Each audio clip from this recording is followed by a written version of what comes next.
नमस्कार। आज की वीडियो में बीए सेकेंड ईयर के स्टूडेंट का हार्दिक स्वागत। आप लोग पढ़ रहे हैं विश्व के संविधानों का तुलनात्मक अध्ययन। आज हम पढ़ेंगे अध्याय 12 अमेरिकी राष्ट्रपति और इसके अंतर्गत हम अमेरिकी राष्ट्रपति पद के लिए योग्यताएं और अमेरिकी राष्ट्रपति का निर्वाचन किस प्रकार से होता है इसके बारे में वर्णन करेंगे। जैसा कि अमेरिकी राष्ट्रपति के संदर्भ में वहाँ के संविधान में अनुच्छेद 2 में एक छोटे से वाक्य में कहा गया है, अमेरिकी संघ की कार्यपालिका शक्ति एक राष्ट्रपति में निहित होगी। अमेरिका का संविधान जो है वो बहुत ही छोटा संविधान माना जाता है। मात्र 7 अनुच्छेद हैं। उसमें से दूसरे अनुच्छेद में अमेरिकी राष्ट्रपति की शक्ति का उल्लेख किया गया है। वास्तव में देखा जाए तो जब फिलाडेल्फिया सम्मेलन हुआ था तो उसके सदस्य नहीं चाहते थे कि राष्ट्रपति पद को बहुत ज़्यादा शक्तिशाली बनाया जाए, लेकिन जब संविधान लागू हुआ तब से लेकर अब तक अगर हम देखें वहाँ की वास्तविक स्थिति तो अमेरिकी राष्ट्रपति की शक्ति में निरंतर अभिवृद्धि हुई है। राष्ट्रपति पद की योग्यताओं के संदर्भ में अनुच्छेद 2 की उपधारा 1 में स्पष्ट रूप से कहा गया है कि राष्ट्रपति पद के लिए वही व्यक्ति पात्र होगा जो कि संयुक्त राज्य अमेरिका का जन्मजात नागरिक हो, 35 वर्ष की आयु से कम न हो, संयुक्त राज्य अमेरिका का कम से कम 14 वर्ष तक निवासी रहा हो। इस प्रकार अमेरिकी राष्ट्रपति की योग्यता के संदर्भ में कुछ तथ्यों का वर्णन किया गया है। अमेरिकी राष्ट्रपति जो है उसे कुछ उन्मुक्तियां प्रदान की गई हैं। हालांकि संविधान में कुछ भी नहीं कहा गया है, लेकिन परंपरा के अनुसार उसे किसी भी अपराध के आरोप में गिरफ्तार नहीं किया जा सकता। उसके विरुद्ध परमादेश या आदेश जो हैं वो जारी नहीं किया जा सकता। उसे किसी न्यायालय में साक्षी या प्रतिवादी के रूप में उपस्थित होने का आदेश भी नहीं दिया जा सकता। केवल सीनेट में महाभियोग के समय उसे बुलाया जा सकता है। कार्यकाल जो है अमेरिकी राष्ट्रपति का वो 4 वर्ष का माना गया है। हालांकि पुनर्निर्वाचन पर कोई प्रतिबंध नहीं है, लेकिन प्रथम राष्ट्रपति जो वाशिंगटन थे उन्होंने ये परंपरा स्थापित करने का प्रयास किया था कि कोई व्यक्ति 2 बार से अधिक राष्ट्रपति पद धारण नहीं करे। हालांकि कुछ उदाहरणों में इस परंपरा का उल्लंघन भी हुआ। इसके अलावा राष्ट्रपति के विरुद्ध महाभियोग लगाया जा सकता है। यह महाभियोग जो है वो राष्ट्रपति के विरुद्ध तब लगाया जाएगा जब वो देशद्रोह करे, भ्रष्टाचार या अन्य किसी अपराध या कदाचार के मामले में लिप्त पाया जाए। महाभियोग की पद्धति जो है उसमें प्रतिनिधि सभा का कोई एक सदस्य जो है या कुछ सदस्य राष्ट्रपति के विरुद्ध उपरोक्त जो हमने अभी आधार पढ़े उनके आधार पर आरोप लगा सकते हैं। इसके बाद ये आरोप किसी न्यायिक समिति या विशेष जांच समिति को सौंप दिए जाते हैं। जांच समिति के द्वारा प्रतिवेदन दिए जाने पर यदि प्रतिनिधि सभा आवश्यक माने तो वह एक प्रस्ताव तैयार करती है जिसमें राष्ट्रपति पर लगाए गए आरोपों का उल्लेख किया जाता है और प्रतिनिधि सभा को ये प्रस्ताव जो है वो बहुमत से पारित करना होता है। इस आरोप पत्र की एक प्रति जो है वो राष्ट्रपति के पास सूचनार्थ भेज दी जाती है। तत्पश्चात यह प्रस्ताव सीनेट के पास भेजा जाता है। सीनेट निश्चित तिथि को इन आरोपों की जांच के लिए एक न्यायालय के रूप में बैठती है और सर्वोच्च न्यायालय का मुख्य न्यायाधीश जो है वो इस बैठक की अध्यक्षता करता है। प्रतिनिधि सभा की ओर से भेजा गया प्रतिनिधि जो है वो सीनेट के आरोपों के बारे में पूरी जानकारी देता है। राष्ट्रपति को अपने बचाव के लिए स्वयं उपस्थित होने या प्रतिनिधियों या वकीलों को भेजने का अधिकार होता है। यदि पूरी छानबीन करने के पश्चात 2/3 बहुमत से बहुमत प्रस्ताव पारित हो जाए कि राष्ट्रपति के विरुद्ध लगाए गए आरोप ठीक हैं तो उसे पदच्युत कर दिया जाता है और पदच्युति के बाद उसके विरुद्ध न्यायालय में मुकदमा चलाया जा सकता है। इस प्रकार अमेरिकी राष्ट्रपति जो कि आज के समय में सबसे ज़्यादा शक्तिशाली पद माना गया है उसे पदच्युत करने का भी महाभियोग के द्वारा अधिकार प्राप्त है। आज हम इसी क्रम में अब आगे हम पढ़ेंगे राष्ट्रपति का निर्वाचन। राष्ट्रपति के का जो निर्वाचन है, अमेरिकी राष्ट्रपति, वो एक चर्चा का विषय रहता है, क्योंकि अंतर्राष्ट्रीय स्तर पर अमेरिका जो है वो शक्तिशाली राष्ट्रों में सबसे आगे आता है। और यही कारण है कि वहाँ के जब राष्ट्रपति के निर्वाचन की बात आती है तो सभी राष्ट्र जो हैं वो वहाँ की निर्वाचन प्रक्रिया की ओर देखने लगते हैं। यहाँ हम अमेरिकी राष्ट्रपति के निर्वाचन को विभिन्न बिंदुओं के माध्यम से जानेंगे। चूँकि 5 चरणों में अमेरिकी राष्ट्रपति के निर्वाचन की प्रक्रिया जो है वो संपन्न होती है, तो यहाँ सबसे पहले हम पढ़ेंगे उम्मीदवारों का मनोनयन। राष्ट्रपति के निर्वाचन का पहला चरण जो है वो राजनीतिक दलों के द्वारा राष्ट्रपति पद के उम्मीदवारों का मनोनयन माना गया है। उम्मीदवारों के मनोनयन की जो पद्धति है वो परंपरा के आधार पर अपनाई गई है और इस संबंध में संविधान में हालांकि कोई भी उल्लेख नहीं किया गया है। प्रत्येक दल की जो राष्ट्रीय समिति होती है वो अपने अपने दल के सम्मेलन के लिए समय और स्थान का निर्णय करती है, जिसे कि प्रारंभिक व्यवस्था उसके द्वारा की जाती है। प्रत्येक दल के राष्ट्रीय सम्मेलन के लिए प्रतिनिधि विभिन्न उपायों के द्वारा चुने जाते हैं। चुनाव वर्ष के जुलाई या अगस्त के महीने में एक बड़े हाल में यह सम्मेलन होता है। सम्मेलन बहुत अधिक उत्तेजना के वातावरण में होता है और सम्मेलन में जो दल के प्रमुख नेतागण होते हैं वो सौदेबाजी भी करते हैं। दल के द्वारा उम्मीदवार चुने जाने के लिए यह आवश्यक माना गया है कि वह प्रतिनिधियों के मतों का पूर्ण बहुमत प्राप्त करे। कई बार मतदान जो है वो अनेक दौर में संपन्न होते हैं, यानी उम्मीदवारों के मनोनयन के लिए भी काफ़ी कुछ लंबी प्रोसेस चलती है। इसी क्रम में उपराष्ट्रपति पद का भी मनोनयन होता है।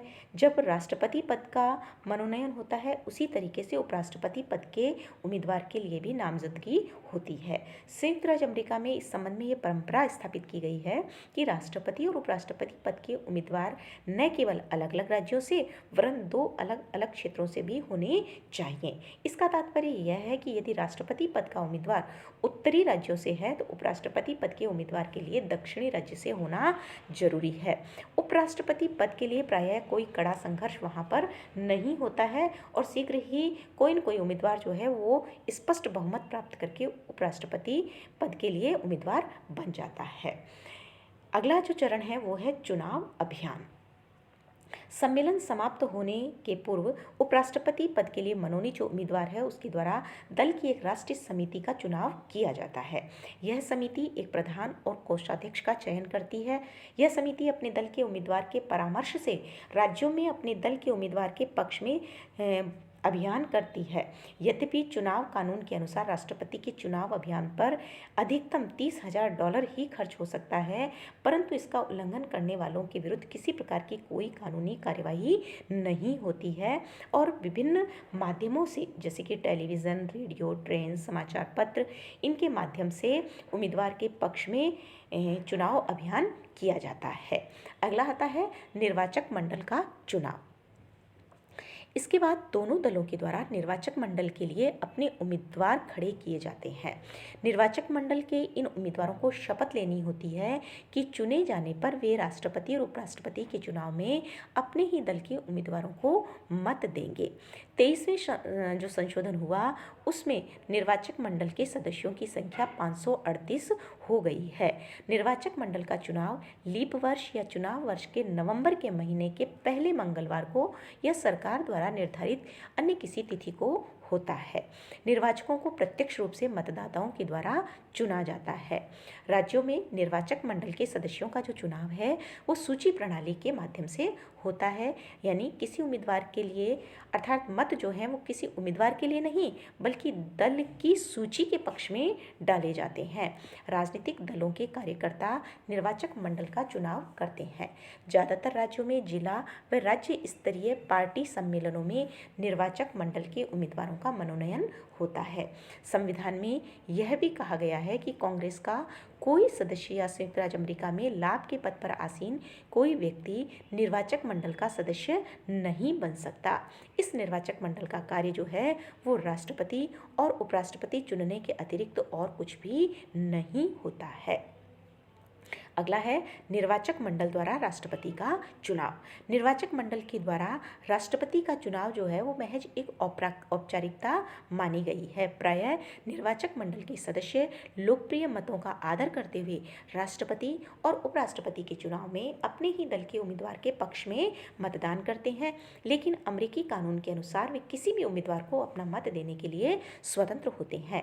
अमेरिकी इतिहास में अगर देखा जाए तो अनेकों बार ऐसा हुआ है कि किसी राजनीतिक दल के निर्वाचक मंडल के सदस्य ने अन्य दल के उम्मीदवार को भी अपना मत दिया। बुधवार को निर्वाचक मंडल के सदस्य अपने अपने राज्यों की राजधानियों में एकत्र होते हैं। राष्ट्रपति या उपराष्ट्रपति पद के लिए विभिन्न उम्मीदवारों के पक्ष में मतदान करते हैं। मतों की गणना होती है। प्रमाणीकृत करने के बाद सीनेट के अध्यक्ष के पास भेज दिया जाता है।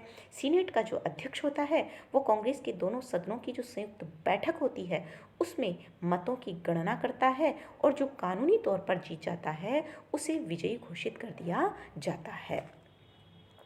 जब किसी उम्मीदवार को स्पष्ट बहुमत नहीं मिलता, यानी यदि राष्ट्रपति पद के 2 उम्मीदवार हैं और दोनों को बराबर मत प्राप्त हो या किसी को भी मतदाताओं का पूर्ण बहुमत प्राप्त नहीं होता, तब प्रतिनिधि सभा सबसे अधिक मत प्राप्त करने वाले 3 उम्मीदवारों में से किसी एक को राष्ट्रपति निर्वाचित कर सकती है। प्रतिनिधि सभा जब इस प्रकार राष्ट्रपति निर्वाचित करती है तब प्रतिनिधि सभा में प्रत्येक राज्य का केवल एक मत मान्य होता है। प्रत्येक राज्य के सदस्य बहुमत से निर्णय करते हैं कि उनके राज्य का मत किस उम्मीदवार के पक्ष में गिना जाए। यदि किसी राज्य के प्रतिनिधि समान रूप से इस विषय पर बढ़ जाते हैं तो उनके मत की कोई गणना नहीं की जाती है। इस प्रकार स्पष्ट बहुमत होने पर भी उम्मीदवार के लिए तय किया गया है कि जो प्रथम 3 होंगे उन्हीं में से जिसे सबसे ज़्यादा मत मिले हैं उसे उम्मीदवार घोषित कर दिया जाता है, राष्ट्रपति पद का उम्मीदवार घोषित कर दिया जाता है। 1933 से पूर्व निर्वाचित होने के लगभग 4 महीने पश्चात यानी 4 मार्च को नवीन राष्ट्रपति के द्वारा पद ग्रहण किया जाता था, लेकिन जो 20वां संशोधन किया गया उसके अनुसार राष्ट्रपति अब जो है वो 4 मार्च को नहीं बल्कि उसके स्थान पर 20 जनवरी को ही अपना पद ग्रहण कर लेता है। इस संशोधन में यह भी तय किया गया कि यदि नवनिर्वाचित राष्ट्रपति की अपने पद पर आसीन होने के पूर्व ही मृत्यु हो जाती है तो जो उपराष्ट्रपति है उसे राष्ट्रपति बना दिया जाएगा। पद जब ग्रहण करता है राष्ट्रपति तो उसे शपथ लेनी होती है और यह शपथ जो है वो सर्वोच्च न्यायालय के मुख्य न्यायाधीश के द्वारा दिलवाई जाती है। शपथ का जो प्रारूप है वो इस प्रकार होता है। मैं गंभीरतापूर्वक शपथ लेता हूँ कि अमेरिका के राष्ट्रपति पद का निष्ठापूर्वक कार्य करूँगा और अपनी योग्यता भर अमेरिका के संविधान का संरक्षण और प्रतिरक्षण करूँगा। हालांकि अमेरिकी जो राष्ट्रपति है उसके निर्वाचन की प्रक्रिया हमने 5 चरणों में देखी। जिस प्रणाली को अपनाया गया है उसकी कई आधारों पर आलोचना की जाती है। पहली आलोचना जो है वो है दलीय आधार पर निर्वाचन, परंतु चुनाव पश्चात कानूनन स्वतंत्र। निर्वाचक मंडल के जो सदस्य हैं वो दलीय आधार पर चुने जाते हैं, लेकिन चुने जाने के बाद वे इस बात के लिए कानूनन स्वतंत्र होते हैं कि वे किसी भी उम्मीदवार को मत दें। साधारणतः तो वे अपने राजनीतिक दल का समर्थन करते हैं, लेकिन अमेरिका के राजनीतिक इतिहास में कई बार ऐसा भी हुआ है कि किसी दल के निर्वाचक मंडल के सदस्य ने किसी अन्य दल के उम्मीदवार को अपना मत दिया है।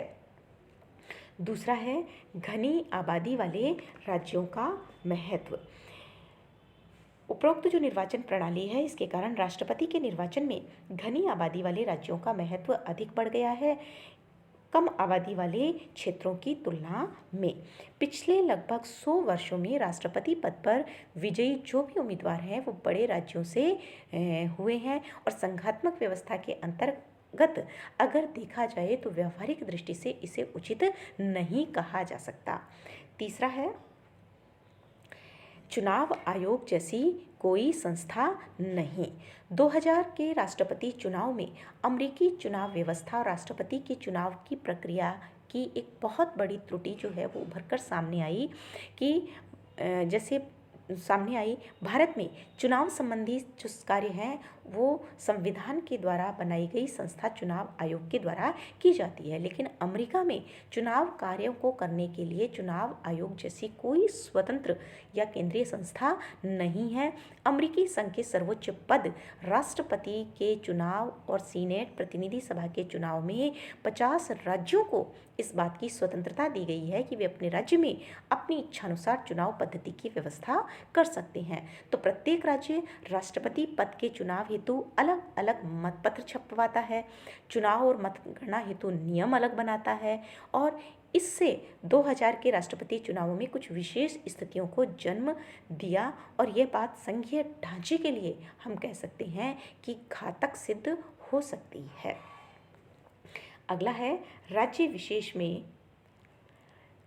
विशेष में जिस राजनीतिक दल को बहुमत प्राप्त उस राज्य के सभी निर्वाचकों को चुनने का अधिकार।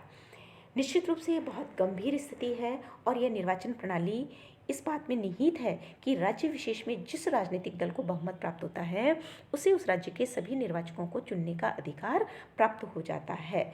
1860 और 1912 में क्रमशः अब्राहम लिंकन और वुडरो विल्सन जब राष्ट्रपति बने तो उन्हें देश की जनता का बहुमत नहीं मिला था। 2000 में जो राष्ट्रपति चुनाव हुए थे उस समय भी यही स्थिति रही। डेमोक्रेटिक पार्टी के उम्मीदवार अल गोर ने रिपब्लिक पार्टी के उम्मीदवार जॉर्ज बुश की तुलना में अमेरिकी जनता से 3 लाख मत अधिक प्राप्त किए, लेकिन निर्वाचक मंडल का बहुमत प्राप्त नहीं होने के कारण वो राष्ट्रपति निर्वाचित नहीं हो सके और उनके स्थान पर जॉर्ज बुश राष्ट्रपति बनाए गए। तो ऐसी स्थिति में निर्वाचन प्रणाली जो है वो आलोचना का विषय बन जाती है। तो इस प्रकार हम कह सकते हैं कि अमेरिका का जो राष्ट्रपति है चूँकि बहुत बहुचर्चित पद माना गया है, इसलिए वहाँ पर जो चुनाव के समय कुछ कमियां रह गई हैं, उन कमियों को अगर दूर किया जाए तो निश्चित रूप से अमेरिकी राष्ट्रपति के चुनाव की प्रक्रिया को एक आदर्श व्यवस्था के रूप में परिवर्तित किया जा सकता है।